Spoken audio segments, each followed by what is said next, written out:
Hello and a very good morning to you, comrade. Can you hear me? Hear you loud and clear. Good morning, Nigeria. Good morning, ADBN. Well, it's wonderful to have you join us. I can't quite hear you clearly though, but if you can hear me, let's talk about the first issue in the news here, talking about the tax reform bills, the much controversial tax reform bills, with the presidency rejecting regional bias accusations made by some northern lawmakers and well-meaning Nigerians, mostly stemming from the northern parts of the country. How do you react to this saga of tax reform bills with people like Senator Ali Ndume citing that the rush or hurry by the presidency and some lawmakers in ensuring that the bill comes to life is a little bit suspicious? Well, once again, good morning. The point that we must clearly make is the fact that Nigeria actually, our tax system, no doubt needs reform. We definitely is. The reform is even long overdue. However, in the process of trying to reform something as important census, it is important to consult, because that's the whole essence of democracy, to consult, build consensus, and take everybody's concerns and fears on board in the process of trying to reform not just our tax system, but the country as a whole. However, I simply think the way to go is not to regionalize these concerns. The way to go for me is not to regionalize it and ethnicize the concerns. Because for me, the concerns is actually the concerns of the ordinary people, Nigerians, the concerns of small and medium scale businesses, some of whom have concerns, critical concerns about our tax system, for challenges of tax, multiple taxation, and other challenges that small and medium scale businesses face. And the fact that currently the burden of taxation is actually on the low income earners in Nigeria. So all these are issues that, requires that we must consult and consensus must be built. And there are equally issues that equally points to the fact that our tax system needs to be reformed. So for me, it goes beyond issues of regionalization and ethnicism and all the rest. Our tax system needs to be reformed, but in the process of doing that, we must consult and then we must build consensus around the critical concerns of every section and parts of the country. Well, comrade, one major concern that I believe most leaders or governors from the northern parts of the country who have united, against the proposal is the fact of the concept of the sharing formula. That is the major concern for them. Now, being that in the southern and western part of the country, more production and more revenue is being generated by the state government to the federal government coffers, as opposed to some states in the northern region. Now, with this new sharing formula, do you think that perhaps it's really the crux of the matter and the bane of this continuous fight and kickback against the bill? Well, the point is that our states and the local governments have become very lazy over the years. What we have right now in Nigeria is a situation where states and local governments just sit back and they go cap in hand every month end to Abuja to go and get what they call get their share of the national cake. And that's one of the reasons why our states have not really developed. I think we need to go back to the way this federation was structured in the 60s as of the time we got independence, where there was what they call LD rivalry between the regions. What we need right now is LD rivalry between the states. Excuse me, are you with me? Yes. What we need right now is LD rivalry among the states. For states to look inward, and there's hardly any state in Nigeria that does not have enough resources. To make life better for the citizens. But because our political elites have become used with this being cap in hand every month to Abuja to get federal allocation, they don't put on the thinking cap. If there's anything we need right now, is this: we need to spur production within the states. And one way to do that is states must realize that there's no free meal anywhere again. And I simply think It's something that the states you embrace with a positive mindset and say, okay, right now with some of the reforms that have been done, that give them the power to control certain things within their states, that how do we look at the resources we have? What can we do with these resources? How can we deploy? How can we support production and make life better for our people? If we must develop as a nation, this culture of just going and clapping hand every month to Abuja, which has made the federal government even larger than life, we must stop it. We must stop it. We must have a different mindset. And that mindset must be about developing the resources within our various states and using it as a basis. To develop our state. And I think when we do that, when the communities and the citizens of the state know that this money that is being spent is from our collective resources, maybe that will give vent to the citizens to now demand better and more accountability from the states and local government. Well, comrade, let's talk about the Kano Assembly in particular that has openly, I think, the first House of Assembly in any state across the northern part of the country that has openly rejected the bill and passed its own resolution on the bill. And also away from Kano, Governor Zulum, Professor Zulum of Borno State, has advocated for wider consultation. When we talk about wider consultation in this instance, the bill has already passed second reading. What other form of wider consultation could Professor Zulum be talking about on one hand? And what do you think the impact of the Kano State House of Assembly's decision would have on the tax reform bill that has already passed second reading? Well, whatever the Kano State House of Assembly has done is just a resolution. And it has no impact whatsoever on the proceedings on the floors of the National Assembly. Now we're talking about wider consultation. There's going to be public hearing. That's a form of consultation. Number two, I think the presidency, who is the sponsors of these bills, has a duty, to engage with the the governors forum. That's a form of consultation. Number three, which I think is equally very important, the Federal Inland FIRS. Yeah, that's going to be a major revenue service. Yes, which is a major stakeholder in all this. Equally has a duty to equally engage, especially with the small medium scale enterprises who themselves have their concerns. And most importantly too, I think the National Assembly will serve a duty to make sure that the public hearing that is supposed to follow is as robust as possible, so that every sector and major sectors of the Nigerian society are carried along. Civil society is a critical stakeholder. The media is a critical stakeholder. The private sector is a critical stakeholder.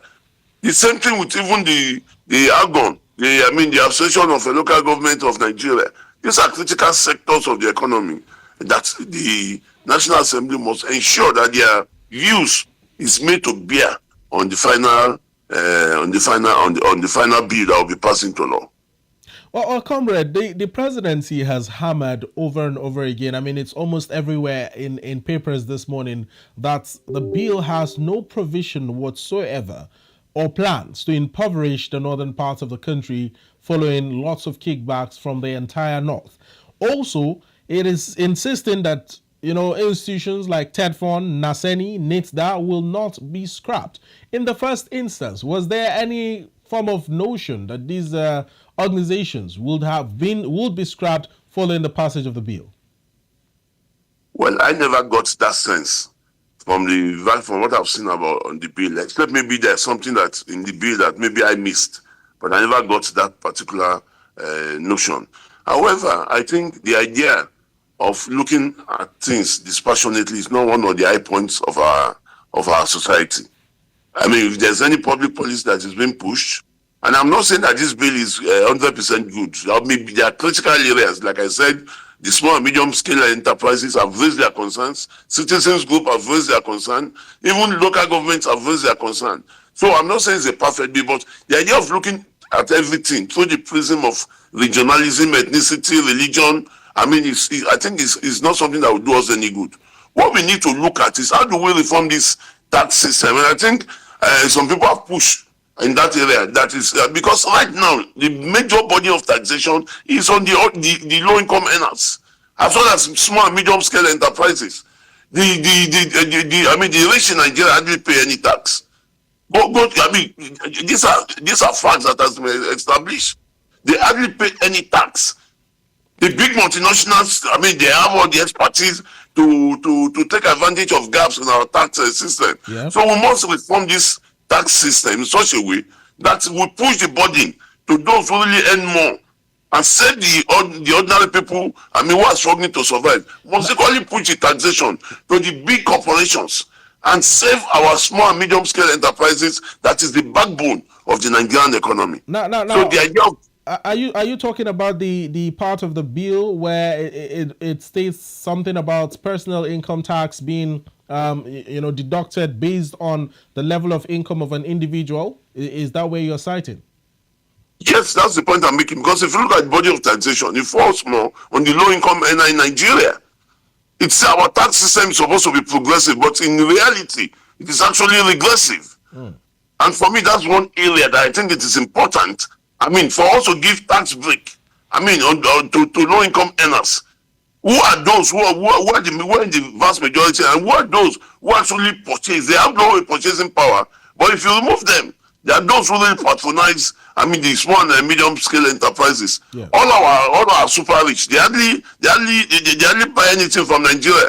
If they are not going to Dubai, they are going to Paris, they are going to London for their shopping, they are going to America. It is the ordinary people, those low income earners, who patronize those small businesses. And the small businesses are the backbone of not just Nigerian economy, but the economy of any economy in the world. So they are critical that we must make sure that the tax reform works for the low income earner as well as the small and medium scale enterprises. Well, comrade, a lot of stakeholders like Senator Kwemi, Senator Siraki Dixon, Ojus Akalu, even the Speaker of the House of Representatives, well, as the former Speaker of the House of Representatives, former Right Honorable Yakubu Dogara, have all, backed the bill in very strong terms. And even someone like Senator Siraki Dixon citing that the bill must come to life, must be passed, and heaven will not fall. Now, this is on one hand. While on the other hand, the opposition party is asking the presidency and the APC also, which the president is a member of, not to use force in enforcing the passage of the bill. If this bill sees the light of day, comrade, do you think it will in any way stir up some sort of divide in the country beyond what we are seeing right now? Considering the sentiments around it. Like I did say earlier on, the hallmark of democracy is consultation and consensus building. I don't think the law should be forced through. Every concern, either by the states, local government, by businesses, by even citizens groups, must be taken on board. I don't think in democracy you don't force through anything. What you do is to consult, take on board everybody's concern, advance them as much as possible, and then build consensus. That's the hallmark of democracy. Anything other than that, I don't think it will be good enough for our democracy. All right, comrade, let's turn our attention to another matter in the news. The Nigerian Labour Congress made a statement recently citing that 2024 has been the most challenging year for the Nigerian worker.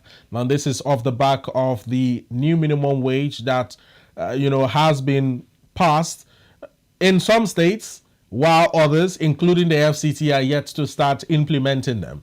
Now, some workers downed tool in about 3 states, and the FCT making it 4.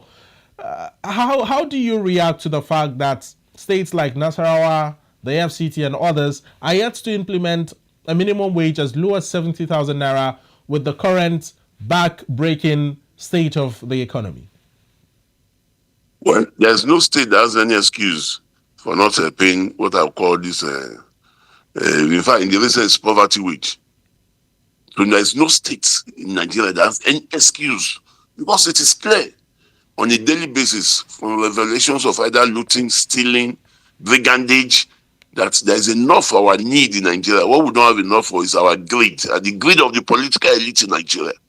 And that has been the major pain of the Nigerian state.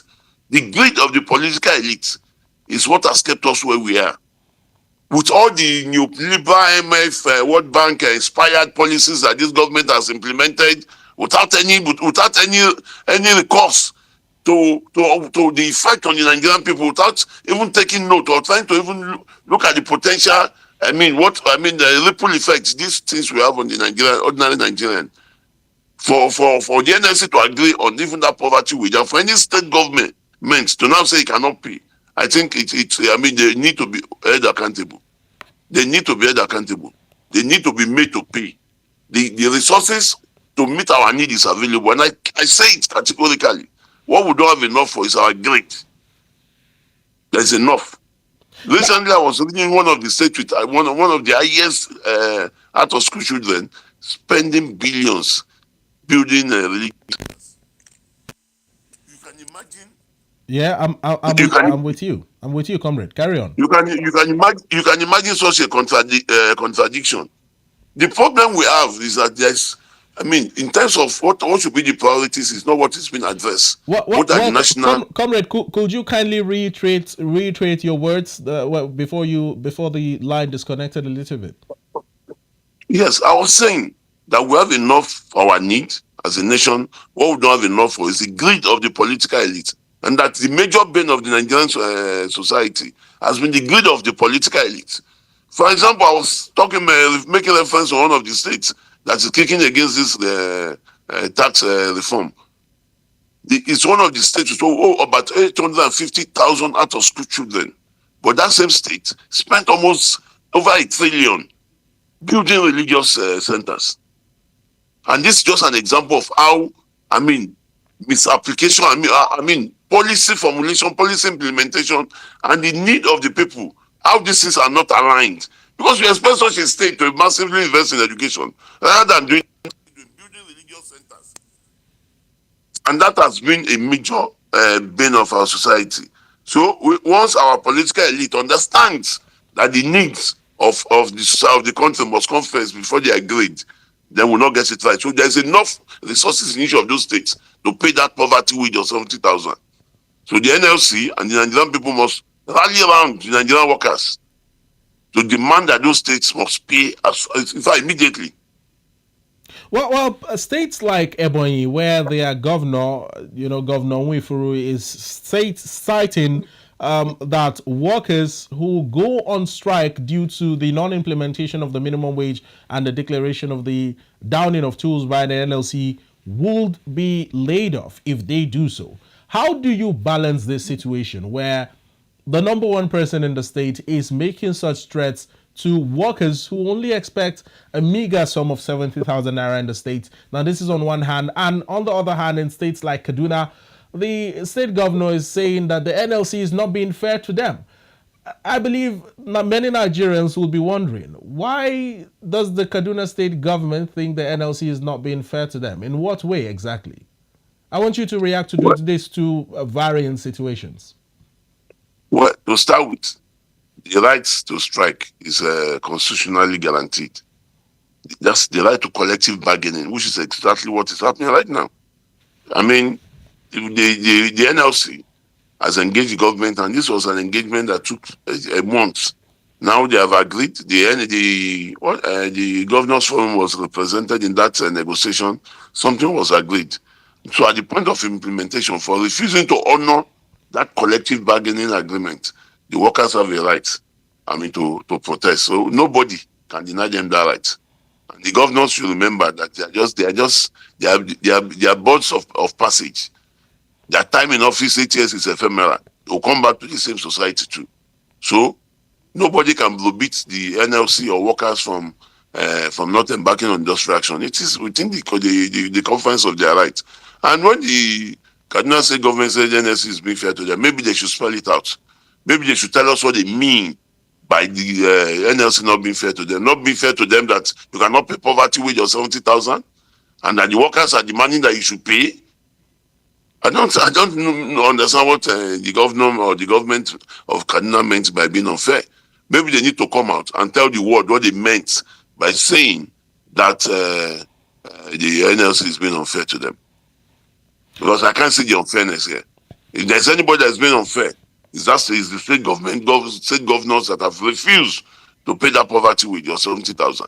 Well, comrade, let's talk about the FCT where we are. We saw a recent declaration by the FCT minister that the FCTA will begin the implementation or has begun the implementation of paying 75,000 naira minimum wage to workers within the FCT. Now, this is about 5,000 naira above the stipulated minimum wage of 70,000 naira. And yet, surprisingly, we are seeing the FCT in the list of states that are yet to begin the implementation of the minimum wage, with workers in the FCT also, gearing up to down their tools.